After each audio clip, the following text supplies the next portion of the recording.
কালামুল্লাহ মাজিদ আল্লাহ তাআলা যে জানিয়েছেন যে তিনি 7 শ্রেণীর ব্যক্তিকে পছন্দ করেন না, তার মধ্যে প্রথম শ্রেণী হচ্ছে সীমা লঙ্ঘনকারী। আরবিতে বলে আল মুআতাদুন। সীমা লঙ্ঘনকারী ব্যক্তিকে আল্লাহ তাআলা পছন্দ করেন না। লিমিট ক্রস করলে আল্লাহ তাআলা পছন্দ করেন না। লিমিটকে কেউ যদি ওভারস্টেপ করে, ক্রস করে, আল্লাহ তাআলা পছন্দ করেন না। সীমা লঙ্ঘনকে তিনি মোটেও পছন্দ করেন না। এবং মজার ব্যাপার হচ্ছে আল্লাহ কেউ কোনো অন্যায় করলেই সাথে সাথে পাকড়াও করেন না। কেউ ভুল করলেই আযাব দেন না, কেউ নাফরমানি করলেই আযাব পাঠান না। আল্লাহ অনেক সময় দেন, অনেক সময় দেন, শুধরে যাবার অনেক টাইম সে পায়। তারপরও যখন সে লিমিট ক্রস করে তখন আল্লাহ ধরেন। আল্লাহ সব সময় ধরে না, ধরলে ছাড়ে না, ধরে ধরে ধরে না, ধরলে আল্লাহ ছাড়ে না। তাহলে 1 নম্বরে আমরা পেলাম তারা কারা? মেহেরবানি করে সবাই বলবেন একসাথে, তারা কারা? তারা সীমা লঙ্ঘনকারী, তারা তাদের লিমিট ক্রস করে, তাদেরকে আল্লাহ তাআলা পছন্দ করে না। সো আমরা আমাদের লাইফের সাথে একটু মিলিয়ে নিই যে আমরা আমাদের কোন ক্ষেত্রে সীমা লঙ্ঘন করি কিনা একটু খেয়াল করেন। আমার যে দায়িত্ব আছে আমি কি সীমা লঙ্ঘন করি কিনা? আমার স্ত্রী আমার দায়িত্বে, তার সাথে সীমা লঙ্ঘন করি কিনা? আমার ভাতিজা ভাতিজি অনেকের আছে ইয়াতিম, তার বাবা মারা গেছে, তার সব সম্পত্তির দায়ভার আমার উপর দেয়া, আমি ওইখানে তাকে ঠিকঠাক মতো সব দেই কিনা, সীমা লঙ্ঘন করি কিনা? হ্যাঁ, ক্ষমতা পেলে সীমা লঙ্ঘন করি কিনা? কি মনে হয় আমরা ক্ষমতা পেলে সীমা লঙ্ঘন করি কিনা? হ্যাঁ, করে করে হ্যাঁ, মানে যেখানে ডাক্তারের কাছে যাই বলে ডাক্তার সাহেব আমার এইখানে ফোড়া, সারা দেহের যেই কোনো জায়গায় ধরতে পারেন, এইখানে ধরেন না, তো এইখানে না ধরলে ভালো হবে? ফোড়া যেখানে, ট্রিটমেন্ট তো ওইখানে দিতে হবে, কি বলেন? রোগ যেখানে ওষুধও। সীমা লঙ্ঘন, দায়িত্ব পেলে আমরা সীমা লঙ্ঘন করি। এমনকি আমরা যারা ইবাদত করি, অনেকে ইবাদতেও সীমা লঙ্ঘন করি। ইবাদতেও না, ভারসাম্য থাকতে হবে, পরিমিতি বোধ থাকতে হবে। তাহলে 2 নম্বরে আমরা চলে যাই। 2 নম্বরে যে শ্রেণীকে আল্লাহ তাআলা পছন্দ করেন না তারা হচ্ছে জালিম বা অত্যাচারী। জালিম বা অত্যাচারী, যারা জুলুম করে তাদেরকে আল্লাহ তাআলা পছন্দ করেন না। আল্লাহ তাআলা বলছেন ফাআম্মাল্লাযীনা কাফারু ফাউআযিবুহুম আযাবান শাদীদান ফিদ দুনিয়া ওয়াল আখিরা ওয়া মা লাহুম মিন নাসিরিন। যারা দুনিয়াতে কুফরি করবে কঠিন শাস্তি দুনিয়াতেও আখিরাতেও।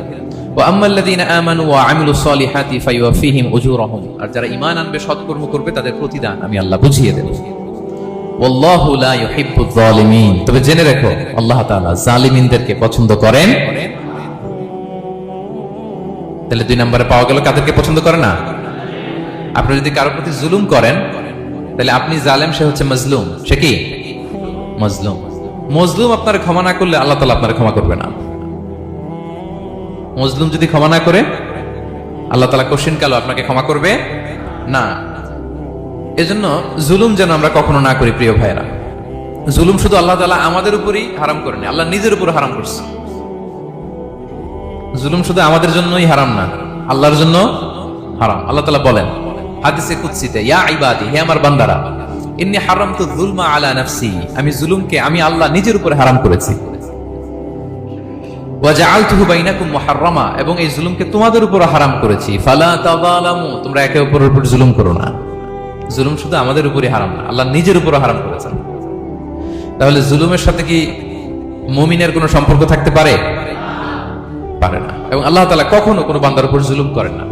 ওয়া আন্নাল্লাহা লাইসা বিযাল্লামিন লিল আবিদ, তিনি তার বান্দার উপর জুলুম করেন না। 2 নম্বরে কি জানলাম? হ্যাঁ, জালিম, অত্যাচারী, অপ্রেসর। অপ্রেসরকে আল্লাহ তাআলা পছন্দ করেন না। তাহলে এই 2টারে আমরা নো বলে দিলাম আজকের কনফারেন্স রুমে। আওয়াজ করে বলেন তো সবাই, নো।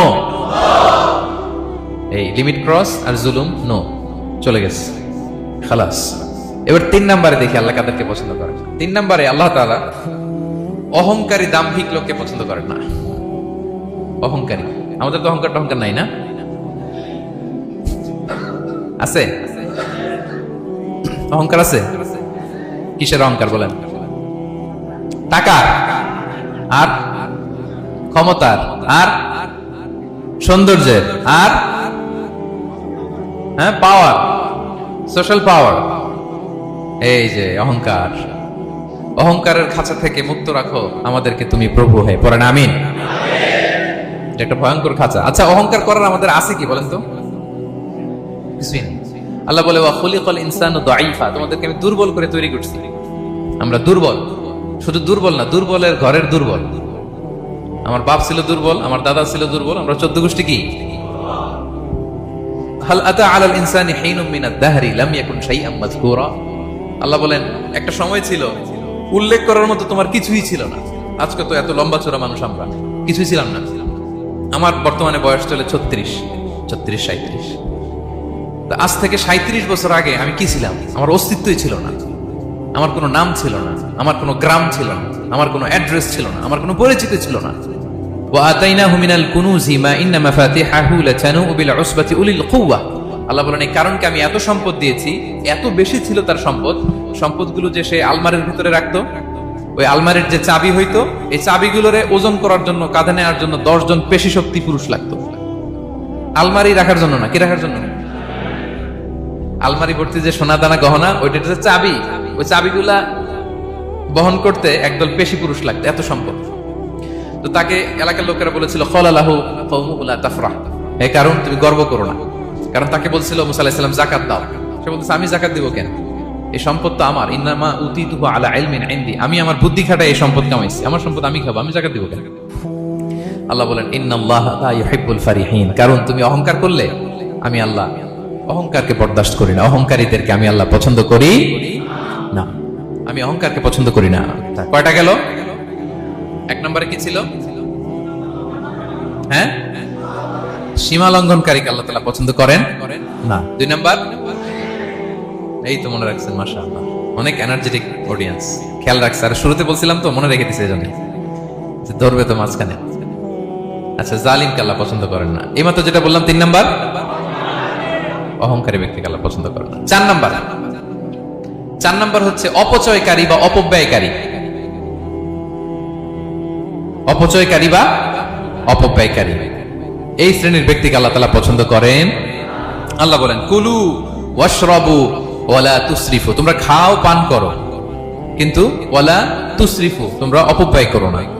ইন্নাহু লা ইউহিব্বুল মুসরিফিন, আল্লাহ তাআলা অপব্যয়কারীকে পছন্দ করেন না। অপচয়, প্রয়োজন নাই তারপরও খরচ, অপ্রয়োজনীয় খরচ, এটা আল্লাহ পছন্দ করেন না। ইভেন কি দানের ক্ষেত্রেও, আপনি যে দান করবেন, এখানেও ভারসাম্যপূর্ণ দানের কথা বলা হয়েছে। আল্লাহ বলছেন ওয়াল্লাযীনা ইযা আনফাকু লাম ইউসরিফু ওয়া লাম ইয়াকতুরু ওয়া কানা বাইনা যালিকা কাওয়ামা, যারা দান করে, দানের ক্ষেত্রে কৃপণতাও করেন, আবার সব দিয়ে দেন। যেমন আপনার ছেলের স্কুলের বেতন দিতে হবে, ফ্যামিলির খরচ আছে, এটা আছে সেটা আছে, কিন্তু আপনি বেতনে সব দিয়ে দিলেন একজনকে, তো আপনি চলবেন কেমনে? দেয়া যাবে না, ভারসাম্যপূর্ণ হয় নাই, ভারসাম্যপূর্ণ হইতে হবে। তাহলে অপচয়টা আল্লাহ তাআলা পছন্দ করেন না।